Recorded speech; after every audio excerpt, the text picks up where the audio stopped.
കോട്ടയ്ക്കൽ വിദ്യാഭവൻ സ്കൂളിന്റെ 27ാം വാർഷികാഘോഷം cadence 2K25 വിപുലമായി സംഘടിപ്പിച്ചു. സിനിമ സീരിയൽ താരം ഊർമിള ഉണ്ണി ഉദ്ഘാടനം ചെയ്തു. പ്രശസ്ത സിനിമ സീരിയൽ താരം ഊർമിള ഉണ്ണി പരിപാടി ഉദ്ഘാടനം ചെയ്തു. പരമശിവനും പാർവതിയും കൂടി കൈലാസത്തിലിരുന്നിട്ട് ഇങ്ങനെ താഴേക്ക് നോക്കിക്കൊണ്ടിരിക്കുക. അപ്പോൾ ഒരു ഭക്തൻ ഇങ്ങനെ നടന്നു പോവാണ്. ശിവഭക്തനാണ് അദ്ദേഹം. നമശിവായ നമശിവായ നമശിവായ ഇങ്ങനെ ജപിച്ചുകൊണ്ട് നടന്നു പോവാണ്. അപ്പോൾ കുറേ നേരം അയാൾ അങ്ങോട്ടും ഇങ്ങോട്ടും ഇങ്ങനെ നടക്കണു, നമശിവായ ജപിച്ചുകൊണ്ട്. അപ്പോൾ പാർവതി ദേവി പറഞ്ഞു, പരമശിവനോട് പറഞ്ഞു, നോക്കൂ, നിങ്ങളുടെ ഭക്തനാണെന്ന് തോന്നുന്നു, കുറേ നേരമായി മുമ്പ് കൂടി ഇങ്ങനെ നടക്കുന്നു, ബുദ്ധിമുട്ടുണ്ട്, ദാരിദ്ര്യം ഉണ്ടെന്ന് തോന്നുന്നു, വല്ലാത്ത ബുദ്ധിമുട്ടും വിഷമം ഉള്ളതുകൊണ്ടല്ലേ എപ്പോഴും ഇങ്ങനെ നമശിവായ ജപിച്ചുകൊണ്ടിരിക്കുന്നത്, അയാൾക്ക് എന്തെങ്കിലും ഒന്ന് കൊടുക്കുമെന്ന് പറഞ്ഞു. അപ്പോൾ പരമശിവൻ പറഞ്ഞു, അയാൾക്ക് യോഗമൊന്നുമില്ല എന്ന് കിട്ടാൻ, വേണ്ട ഒന്നും കൊടുക്കണ്ട എന്ന് പറഞ്ഞു. എത്ര നേരമായി പറയണു, നമശിവായ ജപിച്ച ഒരാൾ ഇത്ര അധികം നടക്കുമ്പോൾ ഇങ്ങനെ ഒന്നും കൊടുക്കാതിരിക്കാൻ പാടുമോ, നിങ്ങൾ എന്ത് മനുഷ്യനാന്നൊക്കെ ചോദിച്ചിട്ട് ചീത്ത പറയാൻ തുടങ്ങി. അവസാനം ഭാര്യമാരുണ്ടല്ലോ ചൊറിഞ്ഞ് ചൊറിഞ്ഞ് ശല്യം ചെയ്യുന്നവർ. അതുകൊണ്ട് പരമശിവൻ പറഞ്ഞു, ശരി ഞാൻ കൊടുക്കാം, എന്തെങ്കിലും കൊടുക്കാം, നീ നോക്കിക്കോളൂ എന്ന്. അപ്പോൾ ഒരു പണക്കിഴി അങ്ങോട്ട് ഉണ്ടാക്കി പ്രത്യക്ഷപ്പെടുകയാണല്ലോ പെട്ടെന്ന്, കയ്യിൽ സഞ്ചി, അതിൽ മുഴുവൻ സ്വർണ്ണ നാണയങ്ങളും ഒക്കെ ആയിട്ട് പരമശിവൻ അതിങ്ങനെ ഭൂമിയിലേക്ക് താഴേക്ക് ഇട്ട് കൊടുത്തു. അയാൾ നടന്നു വരികയാണ്. ഭക്തൻ നമശിവായ നമശിവായ ജപിച്ച് നടന്നു വരികയായിരുന്നു. അയാൾക്ക് അവിടെ എത്തിയപ്പോൾ തോന്നിയേ, കണ്ണടച്ച് നടന്നാൽ എങ്ങനെ ഇരിക്കുന്നു, അല്ല ഒരു ബുദ്ധി പോണതേ ഓരോരുത്തർക്കും മര്യാദയ്ക്ക് നടന്നു പോയായിരുന്നു. അതിൻ്റെ മുമ്പ് എത്തണതിന് മുമ്പായിട്ട് അയാൾക്ക് തോന്നി, കണ്ണടച്ച് നടന്നാൽ എങ്ങനെ ഇരിക്കും. അത് നമുക്ക് നമ്മളൊക്കെ വിചാരിക്കല്ലേ, കണ്ണടച്ച് നടന്നാൽ ഇങ്ങനെ പിന്നാക്കം നടക്കാൻ നോക്കുക, മുന്നാക്കം നടന്നു നോക്കുക, മുട്ടുമോ നോക്കുക, വീട്ടിലൊക്കെ നമ്മൾ ചെയ്യുന്ന തമാശകളാണ്. അയാൾക്ക് അപ്പോഴാണ് തോന്നിയത് അങ്ങനെ ചെയ്യാൻ. അയാൾ കണ്ണടച്ച് നടന്നു പോയി, പണക്കിഴി മറ്റേ സൈഡിൽ പോയി, അയാൾ നടന്നപ്പുറത്തെത്തി. അപ്പോൾ എന്തായി, യോഗമില്ല.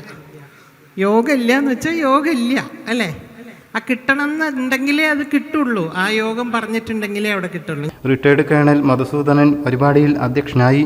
സ്കൂൾ മാനേജർ കെ മുരളീധരൻ സ്വാഗതം പറഞ്ഞു. പ്രിൻസിപ്പൽ സജിത് കുമാർ, ഭാരതീയ വിദ്യാനികേതൻ സംസ്ഥാന സമിതി അംഗം CPG Ramgopal, school PRO Gopinath, school leader Akhilesh എന്നിവർ സംസാരിച്ചു. വിവിധ മേഖലകളിൽ നേട്ടം കൈവരിച്ച് മുന്നേറുന്ന സ്കൂളിന്റെ പുതിയ അധ്യയന വർഷത്തേക്കുള്ള അഡ്മിഷൻ ആരംഭിച്ചു കഴിഞ്ഞു.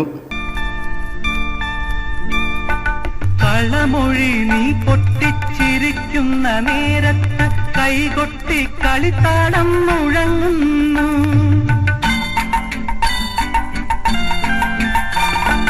കളമൊഴി നീ പൊട്ടിച്ചിരിക്കുന്ന നേരത്ത് കൈകൊട്ടി കളിത്താടം മുഴങ്ങുന്നു.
News bureau, Kottakkal. പുത്തനത്താണിയുടെ സ്വന്തം കനകമകൽ ജ്വല്ലറി ഇനി മുതൽ Kanaka golden diamonds. Kanaka golden diamonds, Puthanathani. മാറുന്ന ലോകം, മാറ്റത്തിനൊപ്പം.